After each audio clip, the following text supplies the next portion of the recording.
Good morning, and thanks for getting up with us on this Saturday morning. I'm Libby Dowsett. We will get to your headlines in just a minute.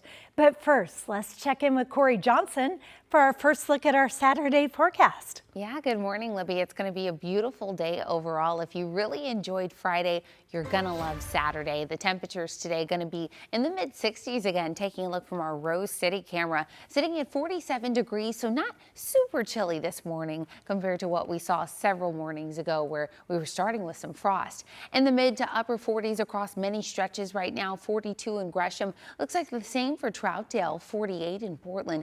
Tiger Drew sitting at 45, and then it looks like 47 over in Beaverton. The Dow's a live look out there. Not much to see just yet. We're still a ways away from sunrise, which is 6:58, so it's gradually getting early and earlier, but 41 degrees for us out in the Dow's. Again, the temperature is sitting in the mid to upper 40s in many stretches. Zooming out for you, 36 right now in Pendleton. Looks like 25 in Baker City, so a little bit chillier the further east you go. Looking at futurecasts throughout the rest of the day, we will sit a little bit cloudier than we did yesterday. Those clouds will fill in the later part of the morning and really stick around with us throughout the rest of the day. But temperature-wise, notice we steadily increase, hitting the 50s by the later part of the morning, bumping up to the 65-degree mark in the early afternoon, which is our high today. Libby? Thank you, Corey. We begin this half hour with a family's heartbreak following the death of their daughter. Police say she was killed by a distracted driver. Catherine Cook spoke with her family last night.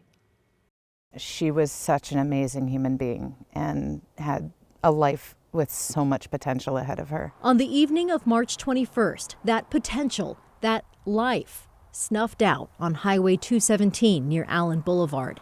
Diana Minko was driving home from her new job at Washington Square. She'd just earned her first paycheck and was studying hard at PSU with dreams of becoming a doctor. Beaverton police say the driver behind Diana bent down to pick up his cell phone. Not realizing traffic had stopped, police say he rear-ended Diana, the impact sending her car into the one in front, killing her. What he did was just unforgivable. He took our daughter. He took someone who was just an incredible human being. Diana's parents, Loretta and Jessica Altman Pollock, say their daughter would have been 22 next week. She won't see that birthday, but on Friday, This morning was her organ donation. she saved lives. It is so her to want to make sure that at least from her death, some life could come of it. She was like my best friend, and it's going to be hard not having that best friend anymore. Diana's sister hopes the story of what happened will help save other lives. Her family now begging people to not drive while distracted. Just pay attention. It's really not worth going on your phone and risking other people's lives. No phone call, no phone, no anything is worth this kind of a price. And police tell us at the time of the crash, officers did not cite the driver since he wasn't using the phone. The case was referred to the Washington County DA's office. Diana's family is considering their own legal options. A stretch of Fairmont Boulevard in southwest Portland could be closed through the summer for landslide repairs. The slide happened earlier this month between Markham Hill Road and Mount Adams Drive after heavy rain. Friday morning, another landslide blocked part of Cornell Road in the Forest Park area. It's now closed between the two tunnels and east of the entrance to the Bird Alliance facility. Another part of Cornell, between Skyline and Thompson, is still closed from a sinkhole that formed a few weeks ago, forcing more detours. But this one here is like 7 feet deep and undercut the highway. This is my route down into the city. PBOT says it hopes to reopen the road next week. It says the spot near Skyline could take a month. On the Oregon coast, the carcass of a gray whale washed ashore in Florence. Experts say it was a juvenile male, 1 to 4 years old and roughly 37 feet long. The animal appeared extremely thin and likely died at sea. Several local tribes harvested what they could in accordance with cultural practices, and what was left of the whale was buried.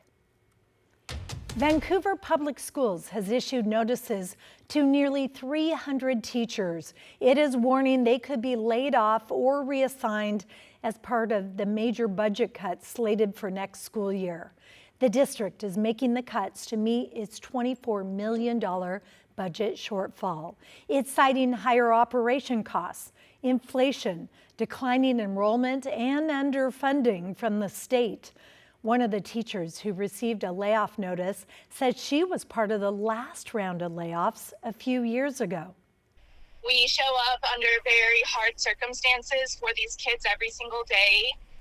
And, it was really, really disappointing that we are in this situation again. The district told the union the notices impacted the newest teachers and that more layoff notices would be issued before spring break. This morning, we are following up on new state funding meant to help thousands of immigrants and refugees who have lost their SNAP benefits. Those funds are expected to go straight to groups that can help make sure people are getting fed. The Oregon Food Bank says our hunger crisis is only growing. The demand that we're seeing, the need at food assistance sites, and what food banks are able to currently provide, that is about a $20 million gap every year.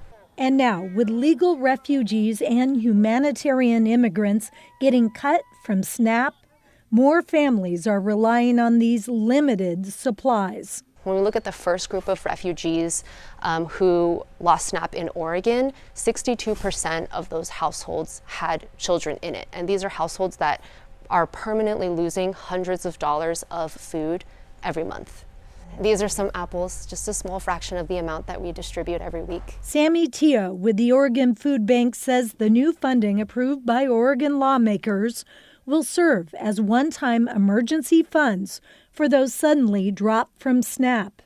Before these cuts, the federal food assistance program covered legally supported refugees and immigrants, with the exception of undocumented immigrants. The Oregon Department of Human Services issued KGW a statement saying, in part, while the grant funding cannot fully offset the loss of these essential benefits, it does provide critical transitional support. The Department of Human Services says it's now in the planning stages, trying to figure out how to get the money for food to immigrants, as local food pantries try to find ways to convince families fearful of ICE to reach out for help.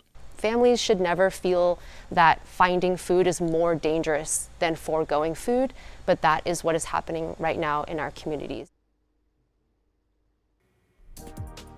Here's some news. Mount Hood Meadows is calling it early this year after what's been a difficult ski season. The resort's managers say its final day will be April 12th. That's earlier than usual. Crews say they've been doing what they can to get the mountain ready for the crowd each day, but there just is not enough snow to work with. They say they could still reevaluate closing day if they get a series of major storms and a whole lot of snow.